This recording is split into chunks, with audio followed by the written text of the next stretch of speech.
At this time, I'd like to present our Ordway Award. The Ordway Award for Sustained Excellence in Spaceflight History recognizes exceptional sustained efforts to inform and educate on spaceflight and its history through one or more media. One of our two winners for this year is here today. Our honoree is recognized for more than 2 decades of providing timely and relevant information on space issues and policy, influencing the development of outer space commerce, space tourism, exploration, planetary science, as well as other related subjects. His creation, The Space Show, is broadcast multiple times per week on radio and the internet and is available as a podcast.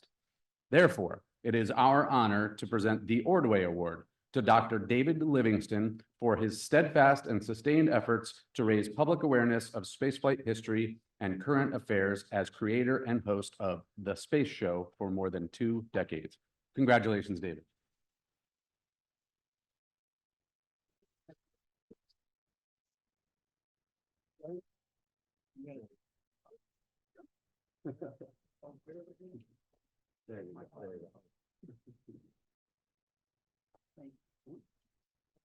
Thank you. I do need my glasses to read this. First of all, this is the Fred Ordway Award. I'm really curious, how many do not know who Fred Ordway was or anything about him? Don't be shy, raise your hand. Okay, so briefly, because this is supposed to be a real brief talk, Fred was a science advisor to the Apollo missions. He was the tech advisor for Stanley Kubrick's 2001 Space Odyssey, and a whole bunch of other stuff in between that you should really read about. Even Wikipedia does a fair job about Fred Ordway. But his most important things were that he was a guest on the Space Show 2 times. I want to thank the American Astronautical Association for presenting the Fred Ordway Award to me and to everyone who has helped make the Space Show what it is, because it really is a family of listeners, donors, because we're a 501c3, guests, callers, and people who go crazy on our blog, like probably all blogs. The Space Show is a significant space educational force and has been for 23 years. And today we are coming up on 4,200 live programs, all of which are archived on our website, thespaceshow.com. And we will be 23 years old on June 13th. And our first guest was Dr. Patrick Collins, who some of you may know, who at the time was the only really true financially, economically oriented space tourism guru who put space tourism on a serious course, because back then it was a giggle factor for everyone and everything. And Patrick has retired. He taught economics in England, but he was our very first guest. We were really fortunate to have Fred as a guest twice on the Space Show. I thank Rob Godwin for introducing me to him. He was first on February 1st of 2004, and that was program 191. He came back on February 6th, 2010, and that was program 1303. If I knew he was going to depart Earth a few years later, I would have tried to get him back for a 3rd time. But unfortunately, I did not know that. I put both of those programs on archives on our homepage, thespaceshow.com. So program number 1 is in the center of the page now, and program number 2 will be in the center of the page on Sunday noon Pacific time, which is 3 p.m. for those of you on the East Coast time. The first time Fred came on the show, he had a new book out called The Rocket Team. He was a real scholar on Wernher von Braun and his rocket team, including what he did in Germany, but he mostly talked about the rocket team. In addition, he talked about policy, and back in 2004, he started talking about the emerging private sector that was going to come on in the space industry. And trust me, in 2004, talking about the private sector was also a Google factor. He answered a lot of questions And some of the questions, which I will leave his answer for you to hear by listening to his program, were about World War II history, von Braun, and then the development of the emergence of our space program, including the seeds for a private sector program. And people were asking him, why should we care about any of this? Why do we care about what von Braun did in World War II? Why do we care about how he helped start our American space program? And literally, he did help start it with the help of Walt Disney, with the help of the Saturday Evening Post, with the help of other things that maybe were in existence before many of you were born. And his answer is really incredible, but you have to listen to his archive program to get his answer. The second time Fred was a guest was 6 years later, plus 1,100 programs later, and he addressed multiple programs, but he really zeroed in on space leadership. He compared the leadership of von Braun developing the American space program with the current leadership of our time, which was 2010. And then he continued to talk about new updates to his book, The Rocket Team. And then he had a lot to say on leadership and what makes something worthy of a leadership nation or an individual leader. And I wanted to paraphrase a few things that he said. So they're not his quotes, but they're his quotes in my words. One, regarding the private sector engagement, it would be the way of the future. Remember, he was saying this in 2010. It was essential for evolving our space program to be doing things worthy of a great leader or a great nation. Number two, to be a great leader, to inspire, to attract the best and the brightest, including people who want to work in the industry. Our space program must do significant things, have worthy, important, and significant destinations and outcomes. Any of this sound familiar? To be a leader, we must lead, and you don't lead by doing the mundane, the routine, the easiest, the simplest, and the least risky. And China was coming onto the scene in space back then, and he thought that China would be a competitive force for the emerging private sector and would motivate that emerging private sector to meet its leadership potential. That's what he had to say about China in 2010. In listening to both of these programs before I came up here, Fred's vision, his message, and his inspiration were on the mark, and they're just as relevant today as they were way back in the history.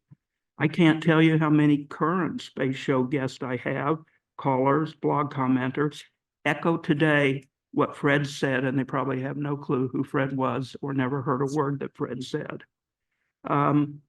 If there was ever a candidate for being a time traveler for real, I would nominate and vote for Fred Ordway, because he is just as much a part of today's public and private space industry discussion, planning, and future as he was when he was back on the space show and honored us with his appearance.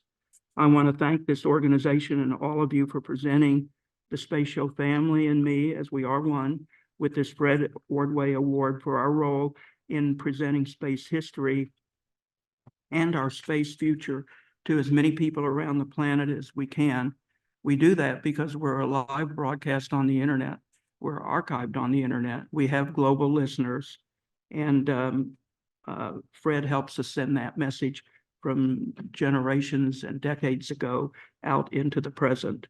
It's a real great honor to receive this award in Fred's name, and I truly am glad and humbled that he graced our presence on the space show 2 times. I wish he'd been around to grace it continuously, but unfortunately he was called back home. Thank you very much.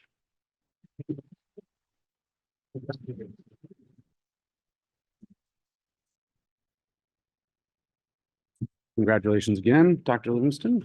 Okay, so the Industrial Leadership Award from AAS recognizes an individual in the space industry who has made an outstanding contribution through leadership in the development and acquisition of space systems.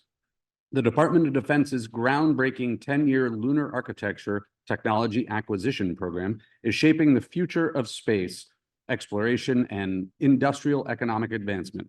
One individual's strong leadership, unwavering commitment to progress, and a remarkable ability to drive innovation has positioned the DoD as a new pioneer in lunar exploration and has also set a new standard for industrial leadership. His strategic thinking has been a cornerstone of his first-of-its-kind research program, and his meticulous planning resulted in the Luna 10 acquisition being executed with truly remarkable speed, going from concept to approval to solicitation in 12 days, and solicitation to selection in 38 days. By spearheading the DoD's first lunar research program, he has better positioned the United States as a global leader in lunar technology. Therefore, it is our honor to present you, Dr. Michael Orbit Nyack, with this AAS Industrial Leadership Award for exceptional leadership in ideating, creating, and executing the Department of Defense's first dedicated lunar research program focused on technical paths to a thriving lunar economy by 2035. Orbit, congratulations.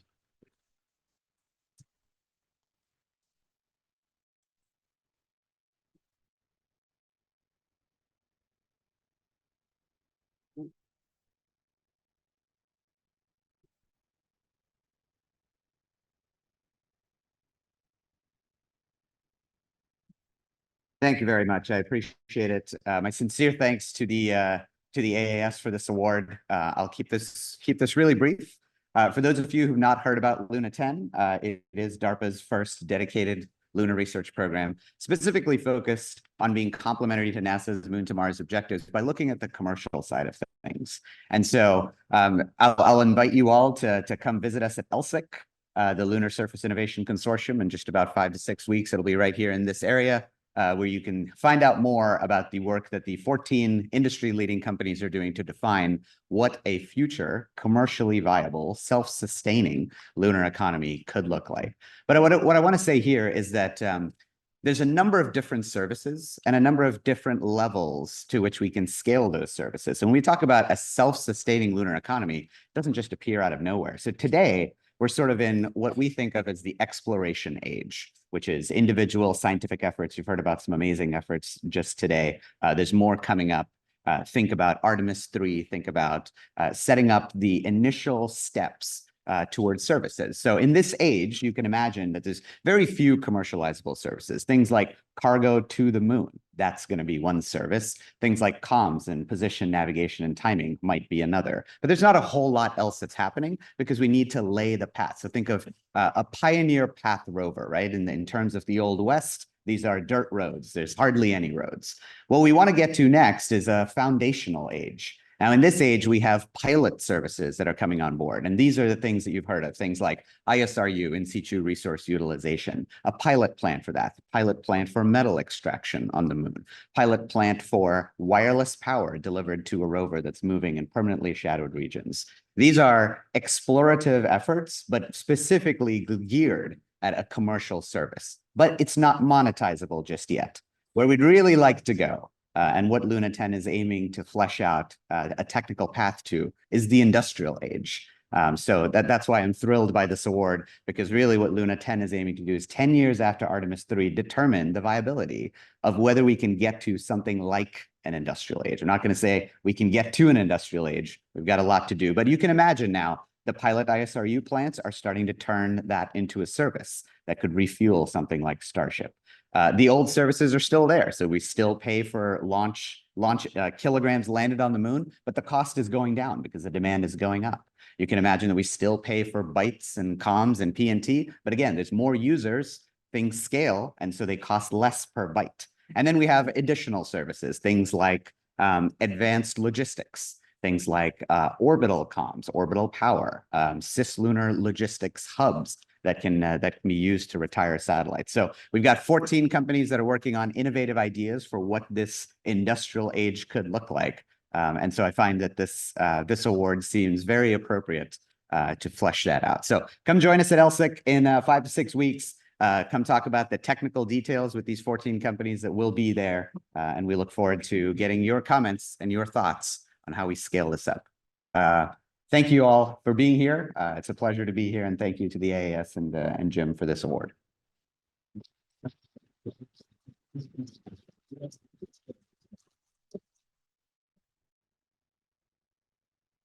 All right, a couple more. So the AAS Space Technology Award. This one recognizes an outstanding achievement in space technology. How about that? In 2002, the NASA Glenn Research Center proposed a consortium to develop a new, larger ion engine with deep throttling capability that would allow it to be used on many types of science missions. Through his perseverance and force of sheer will, the Next C program survived several near-death experiences to reach the flight of the DART spacecraft. The result of his technical capability, people skills, and perseverance is that the U.S. has Next C, the most capable ion engine in the world today. Therefore, it is our honor to present Andy Hoskins with the AAS Space Technology Award for your tireless efforts to demonstrate the first flight of the Next C ion engine that propelled the DART spacecraft, opening up new deep space mobility capabilities. Andy, congratulations.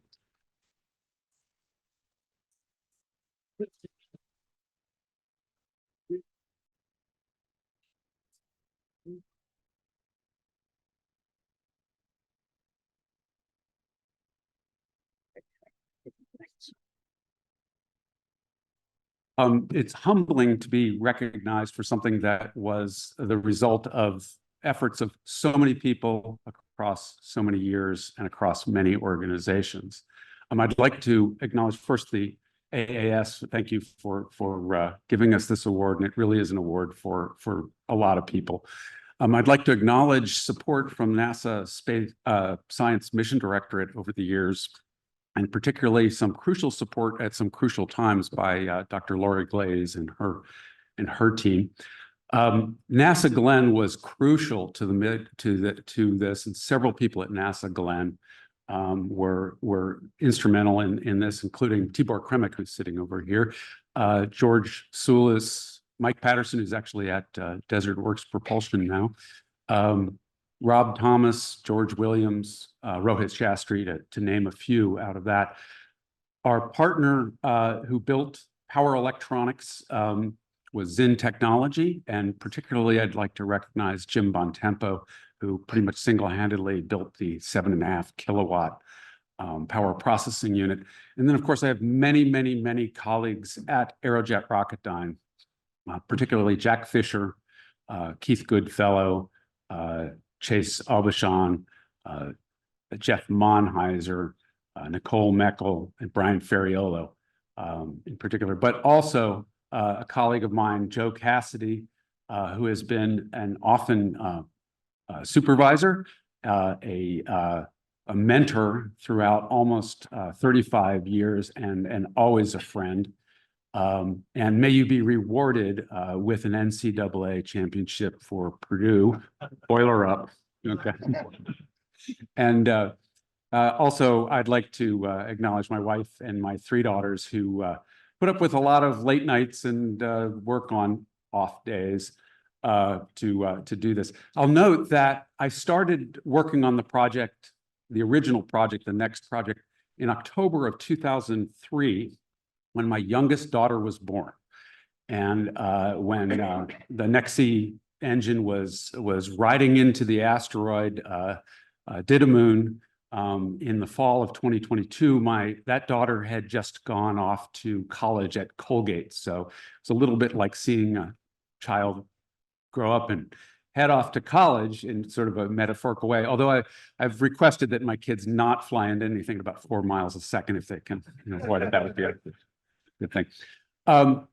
The ion engine, actually, there's a model of it over there on the table if you guys want to go take a look and get a sense of the size of it and so forth.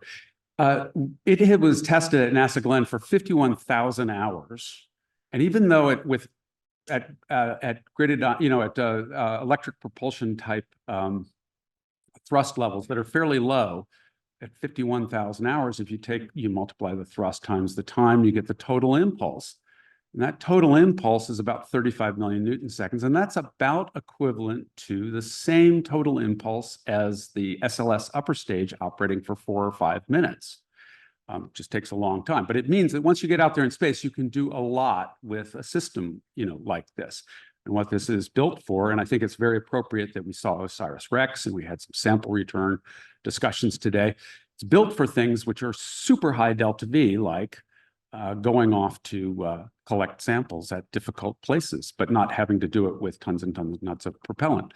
So let's, now that it's ready for use, let's go off and get some samples from some more difficult places, and even more difficult places than we've been to. Thanks.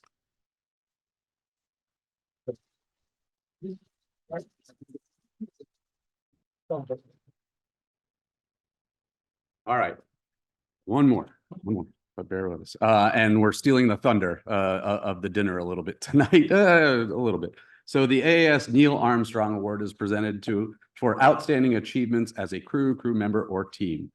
And a lot of this we just heard. But on September 24 of last year, a charred capsule softly landed in the Utah desert, marking the culmination of a nearly 4 billion mile journey.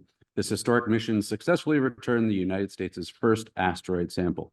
The OSIRIS-REx sample return was the culmination of a 7-year journey from Earth to Bennu and back, marked by extraordinary challenges, including network outages, an active asteroid ejecting small rocks and particles, and repeated orbit adjustments, and no area on the asteroid free of hazards.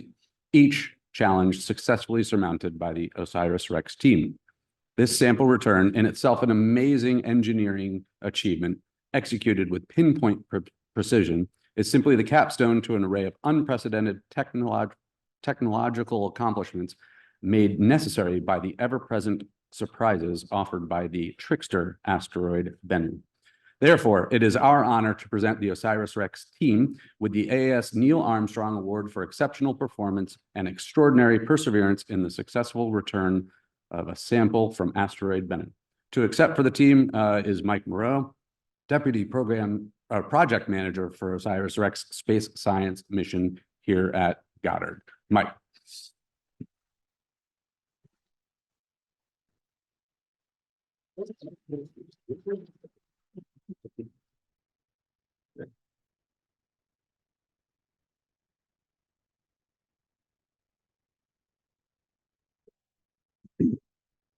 All right, well, I'll keep this short because you've gotten to hear a lot about OSIRIS-REx today, so it's a great setup. So honored to be here to accept this award on behalf of the team. This is a team award, and it's really the amazing work and dedication and time of our team members that has allowed this mission to accomplish everything that it has, and for us to be recognized in this way. Thank you to the AAS for this very prestigious award.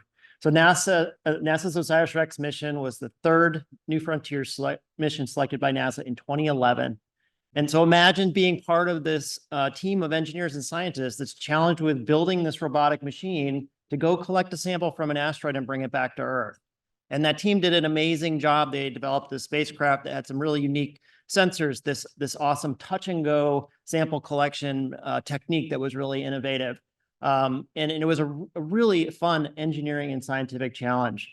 But I would say about 2 to 3 years into that process, in the 2014 timeframe, the mission was going through its CDR. It became apparent that this was a much harder mission than NASA had understood it to be at the beginning.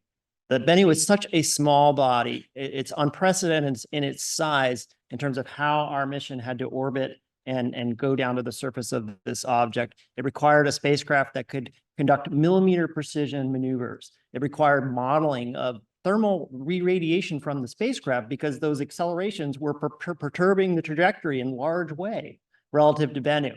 I remember at the CDR timeframe, some of the flight dynamics personnel were presenting the level of fidelity that they would have to meet in order to successfully accomplish the tag. And the review panels did not believe we could do it. It was an unprecedented level of modeling and precision compared to what had been done on other planetary missions. And review panels don't like that. They want you to be able to show that this has been done before. So it was a very challenging time, and we really had to scale up the size of the team and the effort to solve these challenges. And the team really rose to that occasion. I really liked Michelle's remarks about the diversity of the team and the young people on the team. We had some really experienced people that were major contributors on this team, but we also had, I can point to several people who this was their first career job in a space mission, and they were some of the biggest contributors solving the biggest problems and challenges we had, and that was really, really inspiring. So we came up with a great design. We got it to Bennu. We saw the first resolve pictures, and it was just totally unlike what we expected. And we realized we were going to have to change how we were selecting the tag site, how we would navigate down to the tag site. And so the team had to respond to this. And you saw in the remarks earlier and in Dante's talk how successful they ended up being. And for those of you here with a more programmatic mindset, this mission was accomplished within the original budget that NASA set for it in 2011. And that's a major accomplishment compared to some of what we see in industry today. That was possible because the scope of the mission was understood well, and it had sufficient programmatic reserves that the project could manage to burn down risks and address problems that came up. And that's very important, I think, when looking at the success of this mission, that is a key. Having those resources, having the ability to solve problems and stay on schedule. So I just want to bring it back to it's a great honor to be recognized by the AAS with this very prestigious award. It's an honor to be here and represent our team, an amazing team, a great group that made this mission possible. So thank you very much.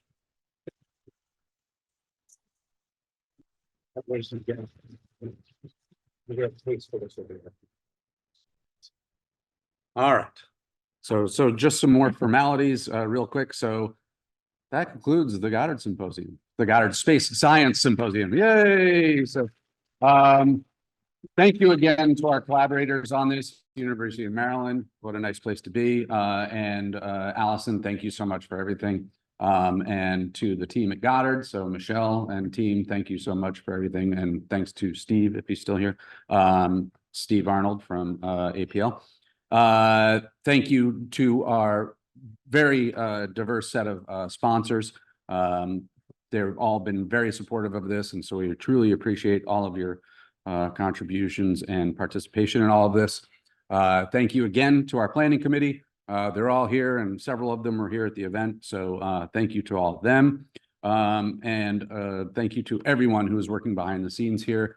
And so with that, I just want to tell you, so we've got our Glenn Symposium, the Glenn Space Technology Symposium in the middle of July at Case Western in Cleveland. And then the next Goddard Symposium will be March 19 through 21 here in the DC area. So we look forward to seeing you all there. With that, we're done. Thank you so much. Okay.